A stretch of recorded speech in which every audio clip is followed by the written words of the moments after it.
What's up, everybody? Welcome to Kinda Funny Games Daily for Tuesday, January 25th, 2022. I'm one of your hosts, Greg Miller, alongside the Rogue One on a Widow Wednesday, Gary Widow.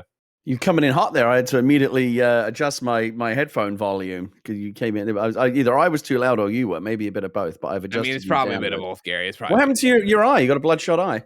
Yeah, I have this reoccurring blowout eye thing. It's not even bloodshot. I blow blood vessels in my eyes. It just happens?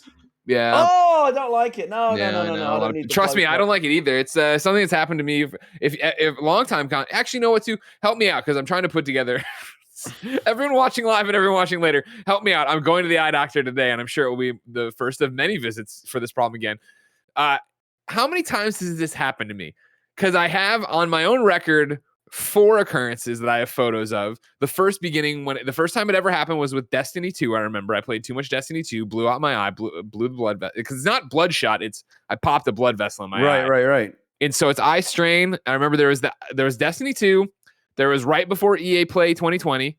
Then this one you probably wouldn't have known about because it was when I was off with the baby. I got new glasses from Warby Parker. They popped my eyes. Then I went to the eye doctor and got these glasses to get them fixed. And then this popped here. So that's 4 I can think of, which is not a good amount. Are you sure it's not snakes coming at night? You know what? It could be snakes coming to get me at night. Yeah. It's I believe it's eye strain. I'm going back to the eye doctor today, but I have comprehensive notes. We'll figure out what's going on. But it's quite annoying, Gary. It's quite annoying because mainly imagine, it's like not. It's not. Does it actually affect your vision, or is it uncomfortable, or is it just a cosmetic thing? Usually they're just cosmetic. This one's been messing with my vision a bit more than I would like. So that's one of the reasons we're off to the doctor to see what. Yeah, seriously, get that looked at. Yeah, well, because the other 3 though, keep in mind. Maybe not. Yeah, no, the other 3 have all gone to doctors too, where they tell you, oh, well, you blew a blood vessel in your eye. It happens all the time. No big deal. And granted, I remember this girl in high school did it when she puked too hard. Like, I understand. I understand that these things happen. Like, I sneezed really hard. With EA playtime, I popped my eye doing that. But something's going on here. I don't know what's going on. Yeah, Denny Blanco in the chat asks, is it from Pushin' P? It could be from Pushin' P. Wow, that's a hot off the presses PS I Love You XOXO reference right now. Yeah. So I don't know. We'll figure out what's going on. But yeah, it's mainly fine. It's just annoying, Gary. You know what I mean? Yeah, I can imagine. Absolutely. And it's also that I'm looking at screens all day long. When my job is to look at screens all day long. I'm trying to review freaking Dying Light 2 right now. I don't need to be worried about it. Am I looking at the screen too long? Annoying, Gary. How are you? Yeah, I'm all right. Keeping busy. Got a lot of things on the boil. I got about 3 different deadlines right now that I'm juggling. But rather, better than the alternative. Better than sure. And on top of that, you just launched an extremely popular free word game. Yeah, we're doing quite well. Remember when I was on the show with you last week? I don't think it even launched yet. I think it was you announced it here. We had the exclusive last week. I think I was like, yeah, we're going to launch it, and now we are launched. And hold on, let me just. Here we go. LEWDLE's being played right now. No, I'm going to check my analytics, my Google Analytics. Well, Barrett's playing right now in front of you. Current users, 572,000 active users. It's not bad. Not bad at all. Not too bad at all there for this. I'm proud of you. I'm glad you did this. This is the thing, a long time ago, Gary Wood, on this very show, Kinda Funny Games Daily, you said if you're not making moves, you're standing still. And I've seen you go on every day since then and continue to make moves, whether it's making movies, making comics with me, making games here, making Animal Talking. You get headlines. The only thing I'm not doing is making any fucking money. Well, I feel like that comes later. I feel like as you establish yourself as an internet icon. Because you know what else I say, Greg? If you ain't getting paid, you're getting played. Yeah. You're getting played right now. I'm fulfilling one of my maxims, but not the other. Have you talked to the guy who made Wordle yet? No, I doubt he even knows we exist. Oh, I bet that's not true. I bet he knows.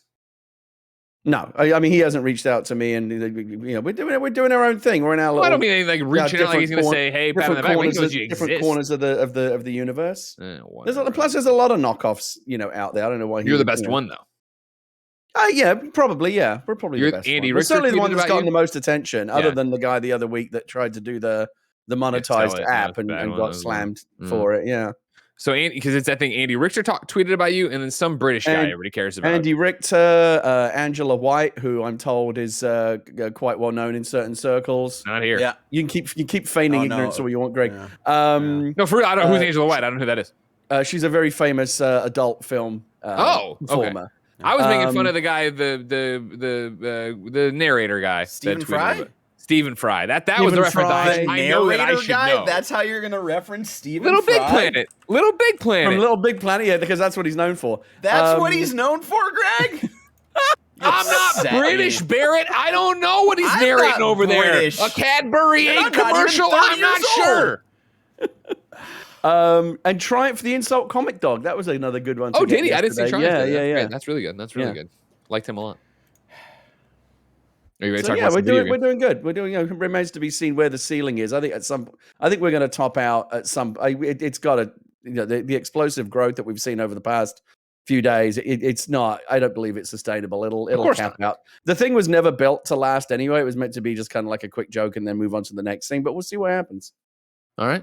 Well, let's see what's happening in the world of video games. We're going to talk about Respawn being all in on Star Wars, PlayStation backwards compatibility being closer than ever, and what video game movie is The Rock teasing? We'll talk about all this and more because this is Kinda Funny Games Daily. Each and every weekday on a variety of platforms, we run you through the nerdy video game news you need to know about. If you like that, be part of the show over on patreon.com/kindafunnygames. On patreon.com/kindafunnygames, you can write in to be part of the show. You can get the show ad-free. You can get it with the exclusive post show we do each and every weekday. However, if you have no bucks to toss our way, it's no big deal. There are multiple free ways to support the show. Number one, you could use the creator code KindaFunny on the Epic Games Store. You might say, I don't use the Epic Games Store. Well, do you play Fortnite? Well, do you play Rocket League? You can use the creator code KindaFunny there too to earn us a couple bucks on all your transactions. If that wasn't enough, you could watch us record Kinda Funny Games Daily live on twitch.tv/KindaFunnyGames, just like many-faced Steph is. One last word is in Unsug Spartan R. If you're watching live, you have a special job. Go to kindafunny.com/you're wrong and tell us what we screw up as we screw it up so we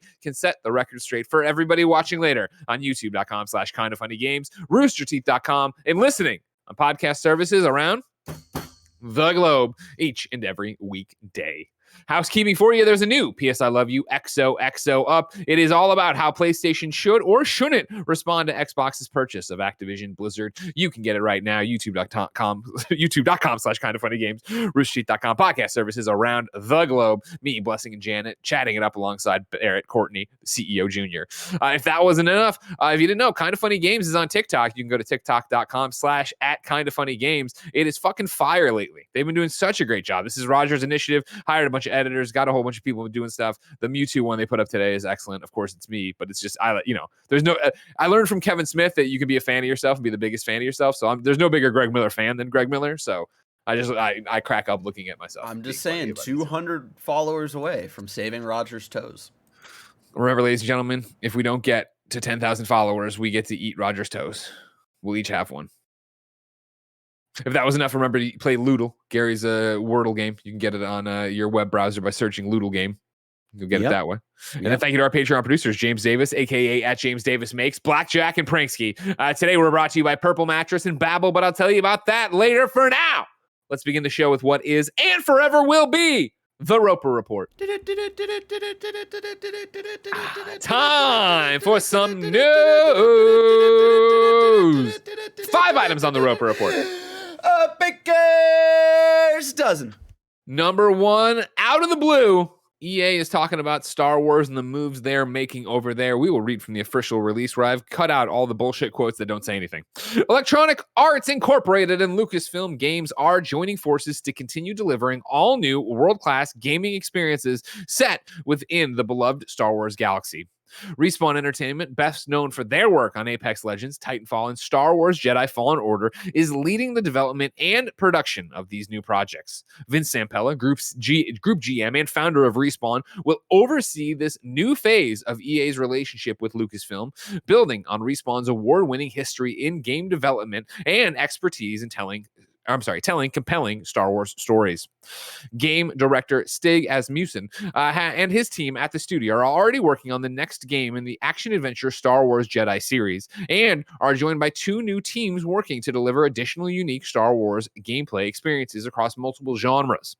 Leading the development of Respawn's all-new Star Wars first-person shooter game is Pete Heichman, game director at Respawn, who has a long and accomplished history with the Star Wars franchise.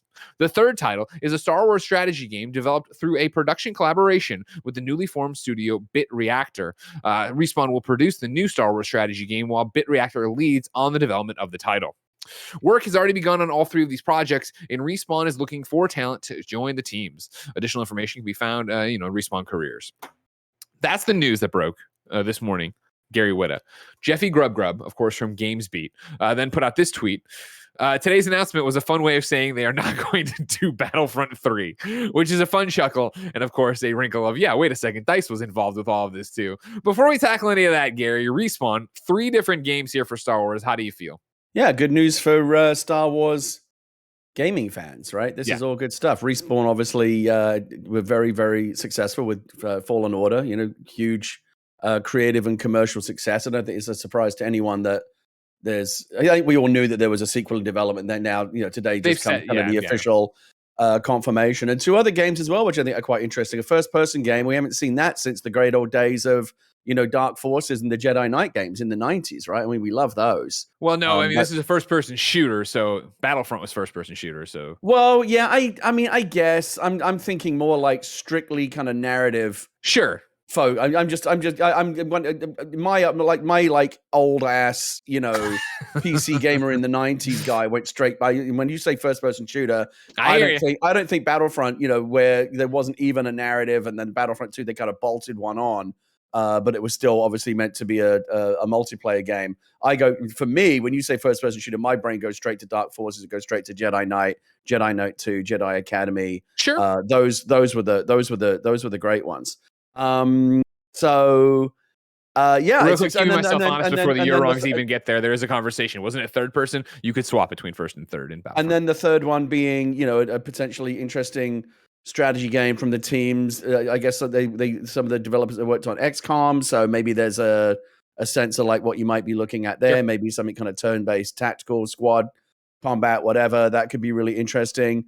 Yeah, it's good times for Star Wars gamers. Hopefully EA will, it looks like EA is determined to kind of wring the last, a bit of value out of their 10-year deal, which I think is up next. I think their deal is up next year, 2023. I think their 10-year deal expires, so they're trying to get as much out of this as they can. Who knows if Lucasfilm or Disney will be inclined to re-up their deal with EA. It's been, kind of a mixed bag at best. We all remember the embarrassment of Battlefront 2, but the fact that these are all coming from Respawn, or at least Respawn affiliated companies, the strategy game is kind of a different developer, but Respawn is producing, is really encouraging. Respawn is kind of still one of the developers that's still yet to kind of put a foot wrong, right? We like everything that Respawn does, whether it be Apex Legends or Titanfall or Fallen Order. I mean, it's all really good stuff. I actually need to try and get a job on one of these games. I need to finish my Star Wars EGOT. Video games is like the one thing I haven't done yet, so I got to see if I can get in there. Standing out, right? You've done what you've done. Obviously, a movie, which is the top thing. You've done a comic. You've done a book. My weird humble brag was not even humble, but my weird brag is that I'm the only writer who has written Star Wars for books, television, films, and comics. And then the one box that I haven't checked is actually the one that you think I would have by now. Is video games. I actually was supposed to work on one of the video games that has already come and got. It's already been out there for a while, but the scheduling didn't work out. So I got to try to get in on one of these next ones. I want to do a game. What was it going to be? I can't say that. Why not? You didn't get it. Who cares? It's just professional courtesy. Just say it. Greg, I mean, right now you're stumping for a job, right? Stop, Greg. Hold on. Right now I'm trying to do something else. I'm trying to get Gary a job here. All right. We're gonna get a campaign going, Gary. We're gonna get you. No, see that ends up being counterproductive. Then it looks like you're trying too hard. The train's out of the station. We're getting Gary a job. This man's been working for free, ladies and gentlemen. And think of it this way: as you play LEWDLE, as you steal the pennies out of Gary Whitta's pockets, all right? As you steal, he just had a child last year, all right? And you're over there playing the LEWDLes. You're over there taking all the money from Gary right there. You know what I mean? It's they're so poor over there right now. His newborn has to eat his wife's breast milk. You know what I mean? You can't even afford a meal for this kid. It's hard times. I see. I didn't make a penny on Animal Talking. Didn't make a penny on LEWDLE. I need to start prioritizing. I barely make any money doing this. I got to start prioritizing. I got to get more mercenary. I got to start getting more like monetization. And maybe I should get into NFTs. What do you think about that? Ooh, no, Gary. No, Gary. No, Gary. No, we take it back. You're doing fine. Royalty checks from stars are coming fine. Whoa, let's not get crazy here. Some crypto plays. Get crazy, Gary. All right? That's when you're like, you know what? I'm ready to salt the fucking earth. Make the quick buck and be gone. That's when you hit that button. That's No, I hear they're very popular. No, Gary, you've heard it's the opposite. No, really? It's the opposite. Okay, oh, all right. they're career poison. Don't touch them. I heard that if you were announced that you're working on NFTs, everyone immediately goes, "Oh, that's cool!" Like having no, you heard wrong. Okay. That's bad information. That's bad information. All right. Someone's gave you that bad information. All right. Will Smith sounds like something Will Smith would say to you. That's not go. That's bad. Don't do that. That's yeah. This is Boss Baby, aka CEO Junior. You're one of probably the biggest Star Wars fan I know. How are you feeling about this? Respawn, of course. We loved Fallen Order. How are you feeling about them getting 3 games here? Yeah, when it first broke, I thought this was just like a weird reconfirmation that they were working on a Jedi Fallen Order sequel, and I was like, I thought we knew that. And then, yeah, of course, reading in and seeing that they're working on another game and, helping out and producing another, I'm excited. I think what they did with Jedi Fallen Order, they really showed off like they understand what Star Wars should be to its core when it comes to storytelling and a hero's journey, and et cetera, so on and so forth. So I'm excited to see what they have to do. Of course, with the Jedi series, I'm looking forward to the most. To continue like Cal's story and see where he goes with the crew after the first game, and then I'm interested to see where this FPS like lands. If this is something that is if we get something like a Titanfall 2 like super dope first person shooter campaign, or if it's a little more multiplayer focused. I'm interested to see what they end up doing with that. I'm sorry if I can chime in. My thought there would be that it's not going to be. There'll probably be a multiplayer mode because it's a first-person shooter, but I think you're going to get a campaign because I think the fact that you don't call it Respawn's all-new Star Wars multiplayer shooter, like I know first-person shooter can be a multiplayer shooter, but I feel like that's cart before the horse if you didn't say that. I think the fact they're saying first-person shooter game makes me immediately think of a Doom, makes me think of any of the other games that we've talked. A Titanfall 2 campaign of what you're going through. And I would love to see them expand on honestly the idea that Battlefront 2 had. You're an elite stormtrooper. I think that's such a cool, interesting idea for the premise of a video game. I would love to see if they could do something similar to that. And as far as their contract goes, it's up next year, and we already know that they're not going to renew that the exclusivity deal with them because there's already so many other developers that are working on Star Wars games. Ubisoft, I think, is that got weird, right? Where it was I don't know if they've confirmed they won't do the exclusivity thing, but it is the fact that you have seen that start breaking down where other developers. Between that, it's funny. Just over the years, Star Wars has really been feast or famine. There was obviously the original movies, and then nothing for a long time, and through the late '80s and the early '90s, all we really had the video games and books and comics got us through, and then obviously the prequels came. And there was a bunch of video games and associated stuff with that, and then it kind of went quiet again, and then Disney came in, and now there's more Star Wars being pumped into the channel than ever. Obviously they kind of press pause on the movies for a little bit, but there's all these TV shows, more TV shows coming, and really tons and tons of video games. You think about all these Respawn titles, plus the big Ubisoft one you just mentioned, plus the Quantic Dream one, plus the KOTOR remaster. Woo! It's more Star Wars games coming than ever. It's just a lot of stuff. Now, where would you go, Barrett, with out of all the things Gary just listed, what is your most anticipated Star Wars game? Of the things that we know? Yeah. Any of the rumored ones, too, I guess, if you want. The Jedi Fallen Order sequel. For sure. 100%. That's the right answer. I can't wait for that. Jeffy Grubb said earlier this year or late last year, I forget, that that game's closer than we think it is, and that we'd see, or I guess we'd see it before E3. That's the one where if you said to me right now we can show you a lot more of it, I'd want to see the least because I feel like I can guess at least what that's roughly going to look. That's why I'm excited about it. Yeah. I love the first one so much. I feel like you take the advice of that. That's I don't know anything. Show me I know. Oh yeah, I'd be more interested to see trailers for other games, but I'm more excited overall for the sequel to Cal and Coast story, right? And yeah, I'm Greasy excited money, to see baby. like like gameplay design improvements that they make and stuff like that. You know, one of the Readable map. a readable map.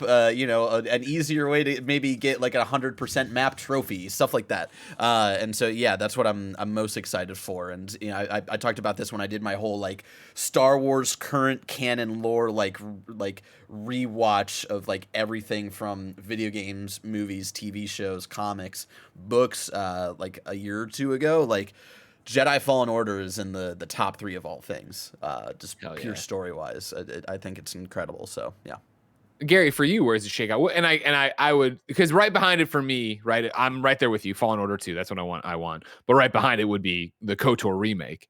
Gary, what about you? Where are you at? Probably for me also the KOTOR remake, just because I have so many Amazing fond, memories, nostalgic memories. That was probably the game I played most on the original Xbox. I remember being up until like 2 or 3 o'clock in the morning playing it and just being, that was like really my first introduction to like the world of BioWare and the kind of games they are capable of making. And it was my, you know, my gateway drug into, you know, Mass Effect that would come later. And yeah, it's, even though that in itself, again, is also, that one's also, again, kind of a known quantity because it's a remake, but like it's also really unknown in terms of, well, what are they going to change? Is it going to be exactly, you know, like the whole game is predicated on this massive twist, right? So do they keep that knowing that, you know, everyone that's going in and replaying it kind of already knows what that is, or do they change that up? Who I mean, knows? you say that, but like, do you think people do necessarily? I mean, like, granted, I know it's so hard to avoid spoilers when you're getting closer and closer and closer to it, but I feel like there's so many games we've seen come out recently that are remakes or remasters or something that like how many people knew the story of Mass Effect? And granted, I guess Mass Effect's a harder you're right to put into it at one point, but I still feel like you get there. I don't know. It's just that this, you know, the whole like promise of remasters is like, you loved this game, but it hasn't aged well. Here's what it would look like if we made it today with everything we've learned between now and then. Like, here's the ultimate kind of dream version of it. That's exciting. Like, that's exciting. I want to see it. And maybe you know, I wonder how much they will change too, because I mean, it's a, you know, it's a remake. You can go in there and tease a few things. In the live chat, Raj Forma went through and said he's never played KOTOR and doesn't know the twist. So so even saying that there's a twist is actually I just sent it to him on Slack. Yeah, so Slack when he looks at it, spoilers. Yeah, that'd be great. Yeah, I've never finished it, but I do know the twists. He just laughed at my spoiler, so everything's fine for him. The question this does leave, though, let's now go to Jeffy Grub again, who said today's announcement is a fun way of saying they aren't going to make a Battlefront 3. Ryan T from Tennessee writes into patreon.com/KindaFunnyGames, just like you can. And I thought it was interesting that Ryan T from Tennessee misspelled Tennessee. Interesting. Ryan T from Tennessee with 1 E says, "Hey, Greg and Gary. With the announcement that Respawn is developing a new Star Wars first-person shooter and leading a third-party developer on a Star Wars strategy game, what do you think this means for DICE and EA's future? Has DICE lost the lead studio role, or do you think they're in deeper trouble than this? For me, it's hard to ignore that fewer EA games are using/advertising Frostbite. DICE is overseeing fewer titles, and now the major responsibility of Star Wars has been handed over. Long question already, but do you think there's anything EA, I'm assuming, can do so that Respawn doesn't repeat some of the same mistakes they seemingly take the reins? Thanks, Ryan T from Tennessee." It's a great question, Ryan. I think the writing's been on the wall for a while for DICE, though, in terms of a fall from grace and not being in it, maybe not even a fall from grace, but not being in the best of company, not being the star student anymore. Frostbite, we've heard for years, is incredibly hard to work on. They tried to do it forever, and you've seen more and more games peel off and not have to do that. When you go into like what's been happening, remember, of course, Vince Zampella, of course, we're talking about from Respawn, right? He recently got added to the DICE portfolio and I'm reading from Cat Bailey IGN, recently got added to DICE who recently added DICE to a portfolio that already includes Respawn and Ripple Effect Studios. Like, there's already been a shakeup with what DICE is and what that is going forward. And I would think taking your foot off the gas as you juggle that studio and see what they want to work on, where they should go, who's sticking around, and also figuring out where things did go wrong, right? Like, the Battlefront games got to a good spot, but obviously we're tied up in being the poster child for why loot boxes shouldn't be in games and why pay to win shouldn't be in a game, and watching EA make transgressions, right? Like, they atoned for that and they got that game to a good place. And obviously there was some good re-reviews, including David's from IGN. But I think now you have to let them chill out, recenter themselves, and get back to what they want to do, let alone whatever Vince is doing now at the top. And I think, again, this just speaks to this move today of 3 games at Respawn, just speaks to, hey, we really trust Respawn and we really trust Vince Zampella. Gary, does that sound like the right read to you? Yeah, I mean, the whole history of the Star Wars Battlefront games under this, under the Disney era, I think, it's been a real roller coaster, right? The first game, I think what happened was when Disney and EA first made that deal, EA were immediately a little bit behind the 8 ball, and they were expected to put a game expected to put a game out to coincide with, the Force Awakens, and so they had to rush, and they were like, well, what can we do quickly? Well, we know how to make Battlefront games. Let's just slap Star Wars on that. So they did that. They didn't have time to put out a narrative campaign, which I thought was a huge mistake. I think when you put out the first game as part of a 10-year deal, licensed off of a franchise that is all about storytelling, all about narrative, heavily, steeped in the power of myth, and then you shit out a game that doesn't have any story at all, but just dumps you into these context-free, narrative-free play sets and has you running around shooting at each other. I thought that was a very bad look. And then they got hit for that. The second one, I thought they corrected that quite well. They put what I thought was a pretty good story in there, pretty good narrative campaign, but then they shit the bed with all the predatory microtransactions, and that ended up being deeply embarrassing. You remember, Greg, when you and I used to sit at the desk together, how deeply embarrassing that was, and we would go on all those rants about microtransactions, and Disney had to get involved, and they had to scramble and fix all of that stuff. Then they got Battlefront 2. By all accounts, I never really played it, but they got it to a good place. And then, if you've been following this, but just recently, it sounds like it's actually kind of gone off the boil again. Like they pushed the last major content update for it. There's no more support or anything. It's really just kind of like sitting there. And last I heard, the game's actually got a lot of problems. Players being able to running around, not being able to damage each other, and bugs and stuff that are not being addressed. And it's a bit of a mess. I don't think too many. There's obviously a hardcore as there is for every game, but I don't think too many people are going to be mourning the loss of the Star Wars Battlefront franchise, and are probably more excited about moving on to bigger and better things with Respawn. What do you got here, Barrett? You're bringing something up with just Steam reviews, recent, very mixed, and then all reviews very positive, which is crazy to think about when you think about the legacy of this recent Battlefront 2, right? Of how poorly it launched, and then like Gary was saying, how much they brought it back and was able to retain that multiplayer base, and we're to the point where a lot of people on my timeline who are big Star Wars nerds were playing it a lot. And then with the most recent not to mention stuff. too, keep in mind, we're talking about the Star Wars section of this, and DICE, obviously Battlefield 2042 has happened since then, and it's a complete dumpster fire. You know what I mean? I was doing the Metacritic search just to make sure I had my head screwed on straight. All versions are hovering in the low 60s, low to mid 60s. Terrible for what they wanted that game to be, and try to come out and make it. If you want Battlefront to stay alive, just port the original games to everywhere, please. I think it's one of those where, number one, and I know I'm short-sighted. This is why I don't make video games. And this isn't my franchise, Star Wars, so, I enjoy it. But number one, I would think with Battlefront 1 and Battlefront 2, is there a lot of new ground left to tread there to go out there and make it? Because they did a whole bunch of cool shit. Hold on one second. Yeah, I'm sorry. Let you go. There's that thing of do they need to retread it? But then also what is right now, when Battlefield or Battlefront got announced, it was such a big deal that it was coming back. And I'm not saying they sullied it or ruined the legacy or yada yada, because everything that from the past that we loved is on a pedestal, and you can never really touch it again. Be weird for KOTOR.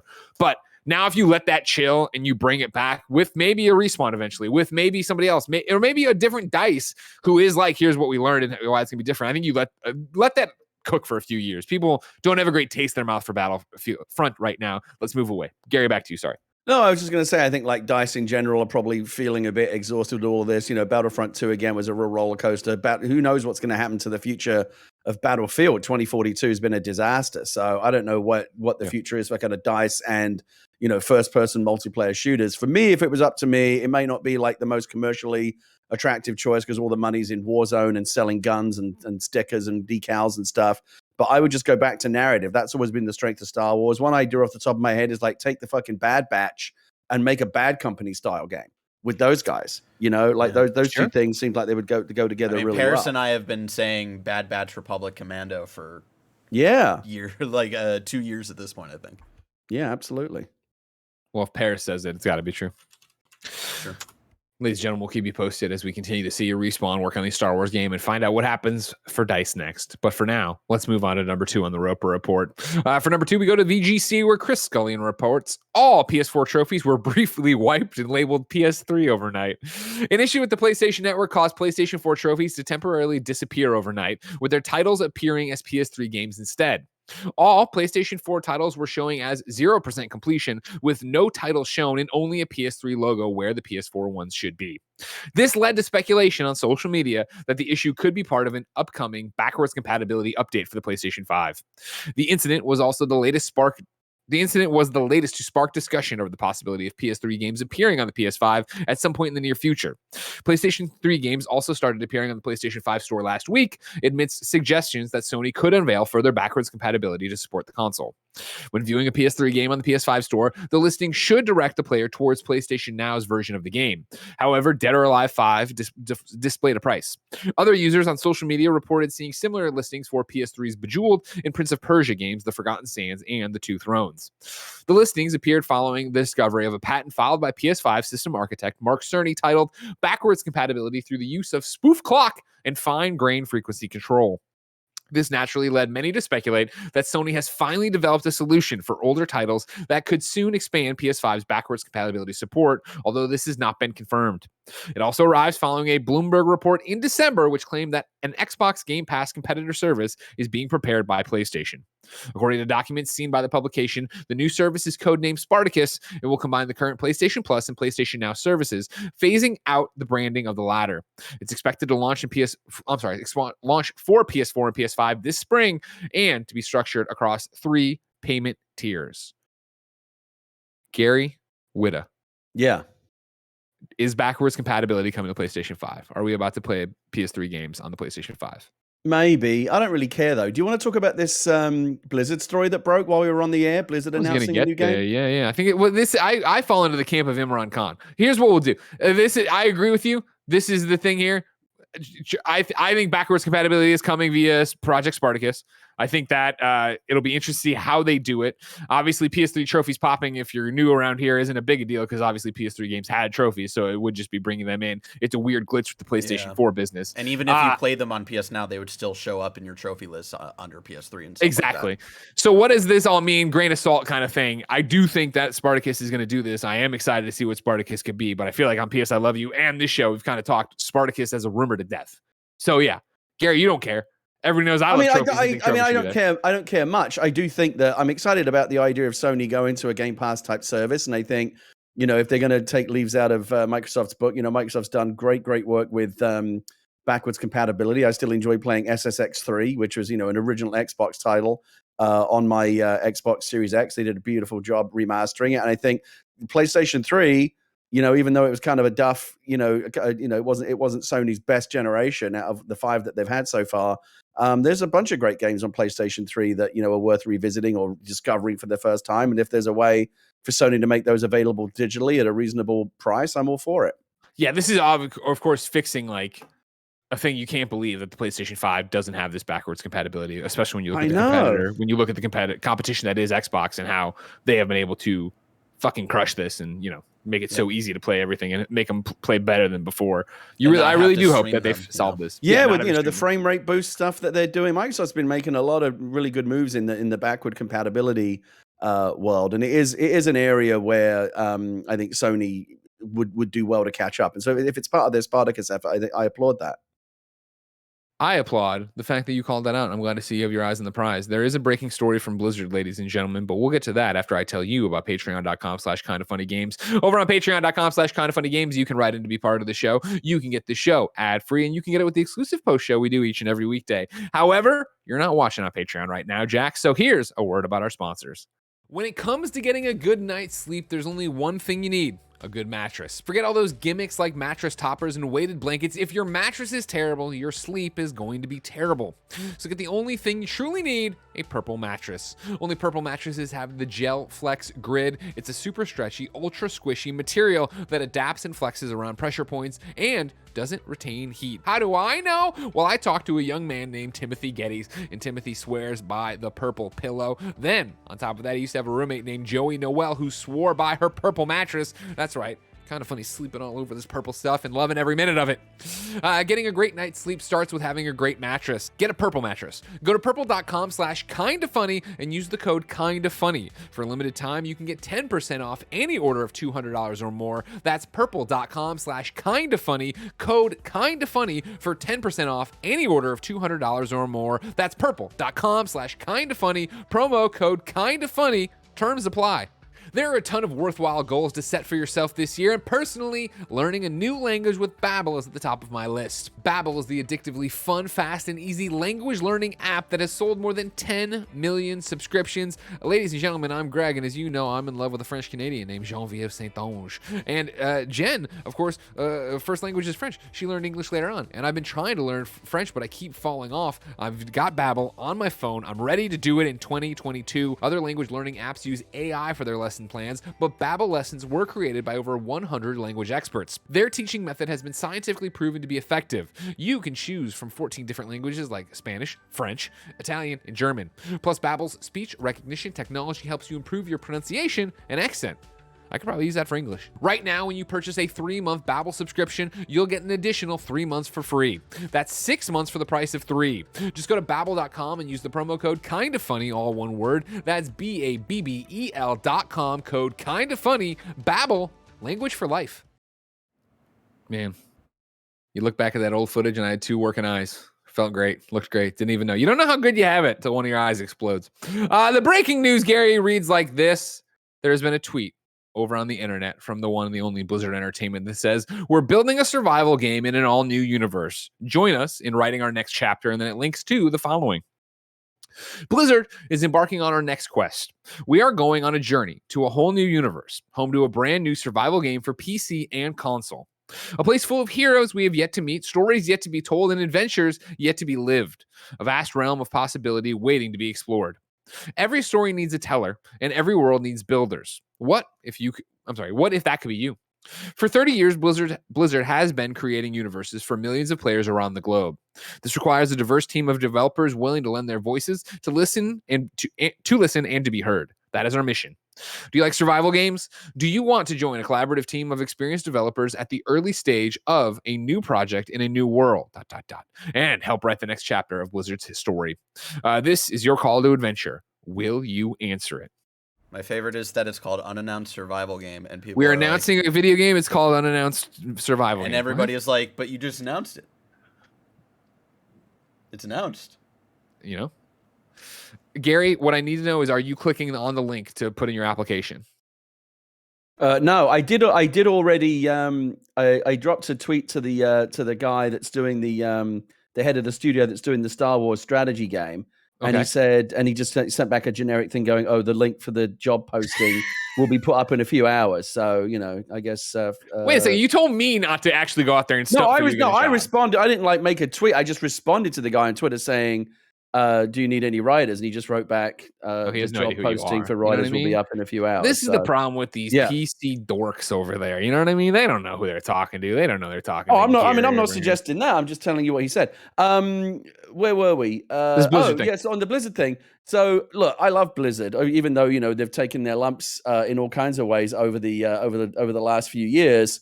You know, still to my mind, still, you know, kind of one of the great gaming companies. They brought us some of the best, you know, things in gaming, whether it be Diablo, StarCraft, Warcraft, you know, Overwatch. They make so much good stuff, and I believe that they can be that company again.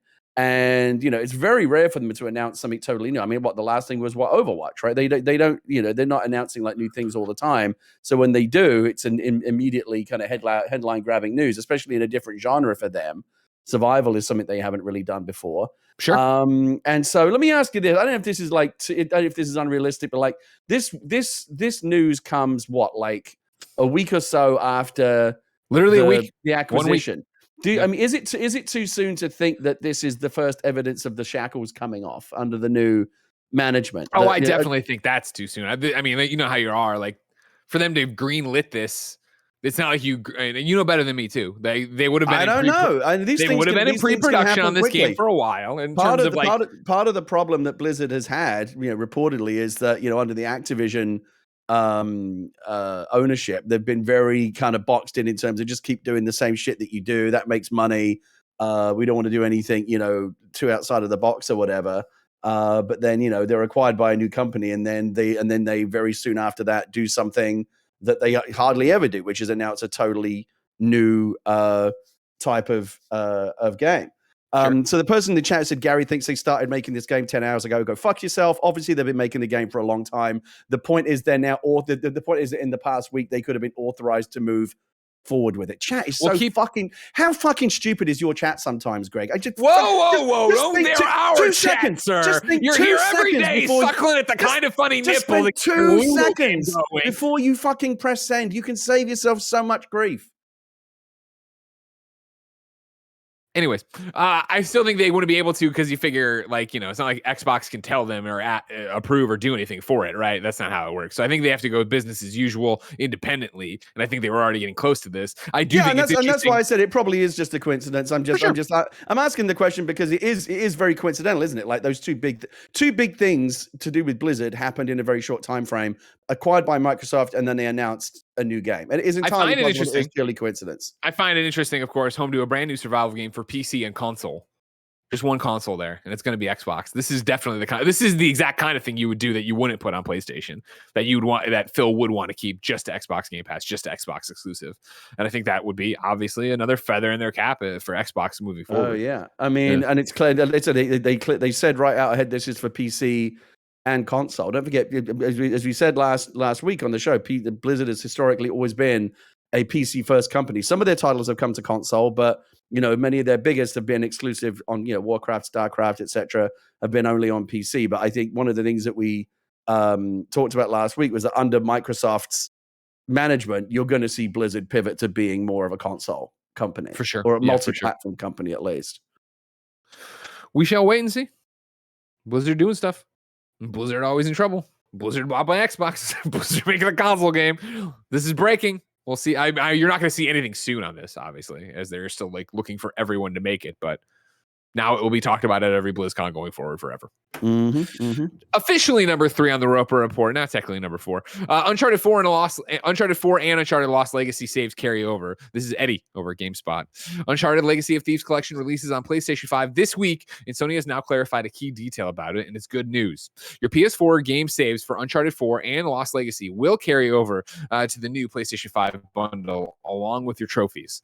An FAQ confirms and explains how it works. Players need to select Story, Import Game from PS4 from the main menu to import save data / trophies to PS5. So if you started Uncharted 4 or Lost Legacy and never finished, you can pick up right where you left off with the PS5 version.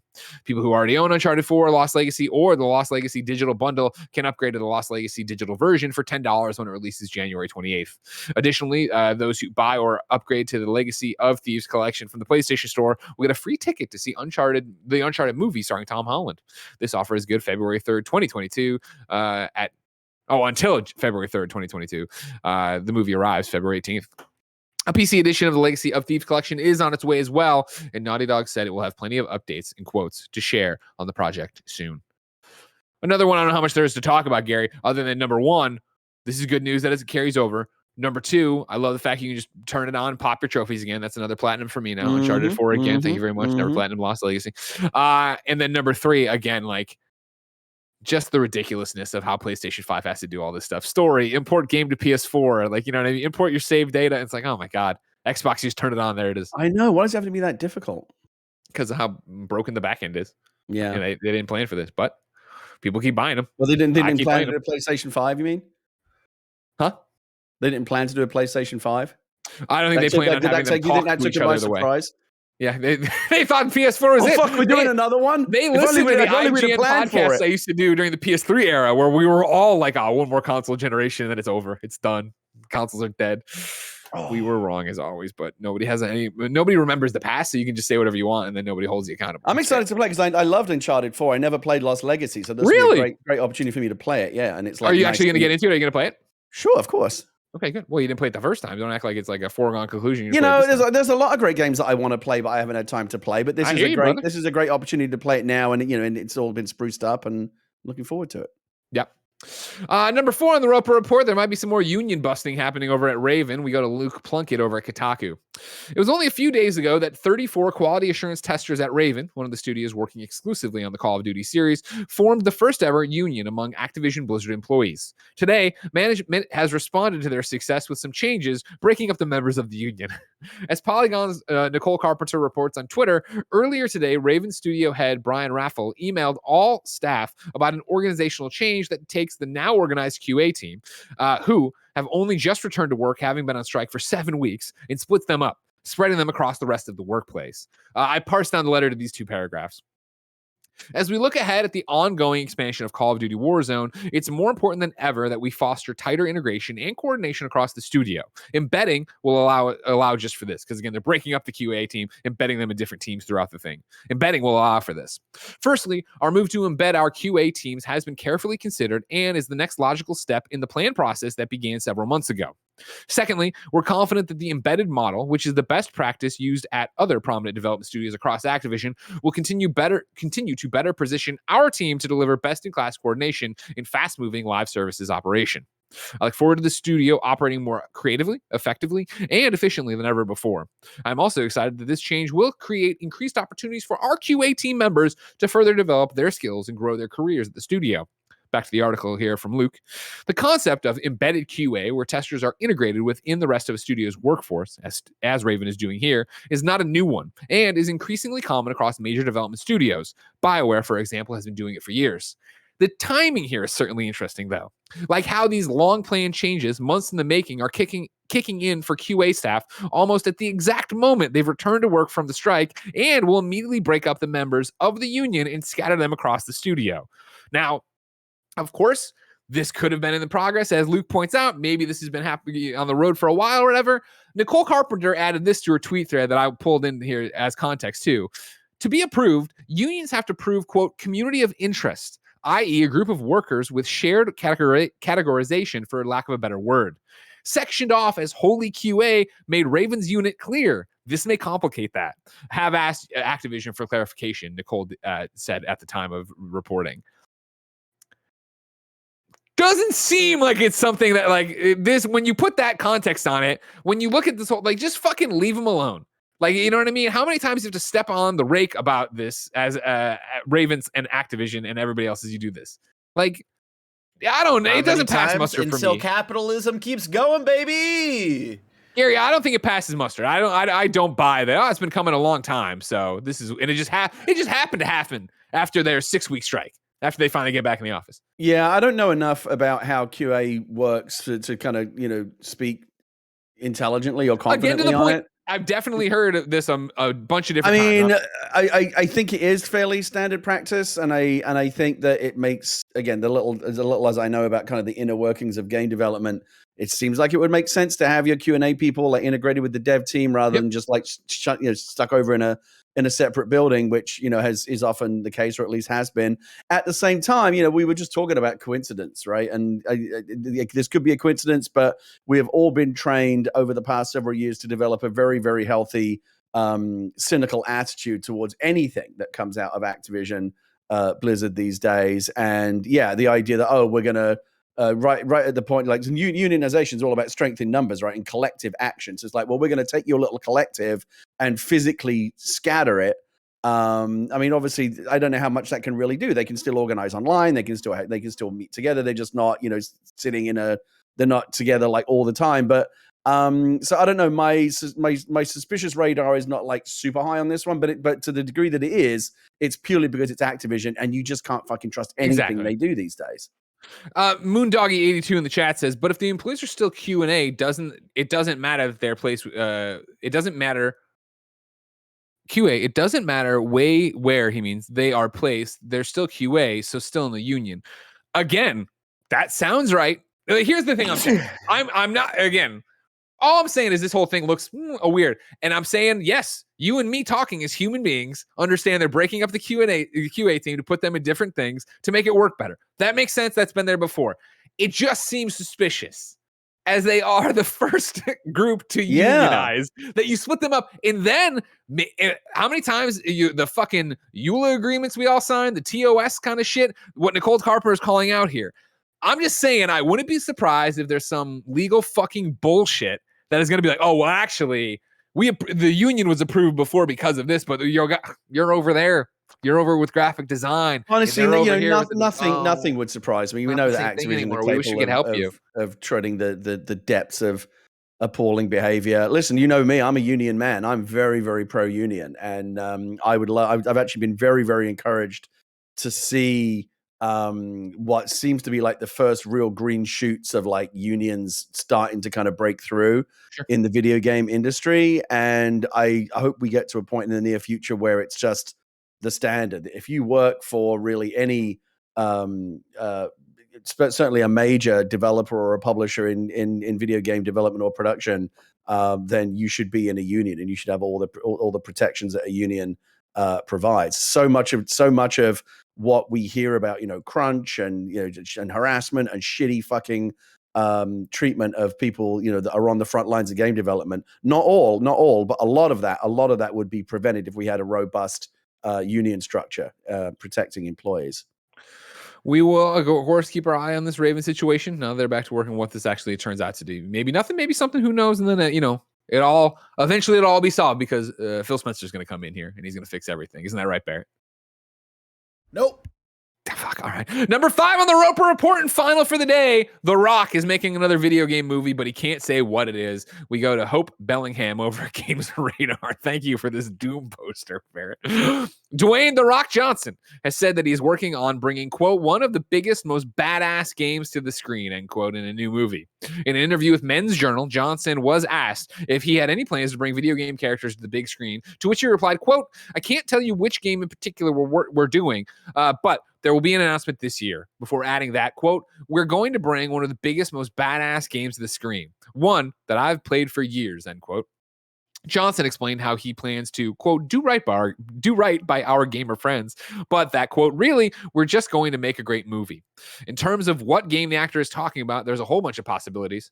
However, if you're wondering what kind of games The Rock enjoys in his downtime, elsewhere in the interview, he confirmed that he's always been a big Madden fan.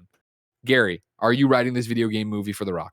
No, I have developed stuff for Dwayne back in the day. I actually worked briefly on a version of the Borderlands movie that he was attached to at the time. That was many years ago. Mm-hmm. He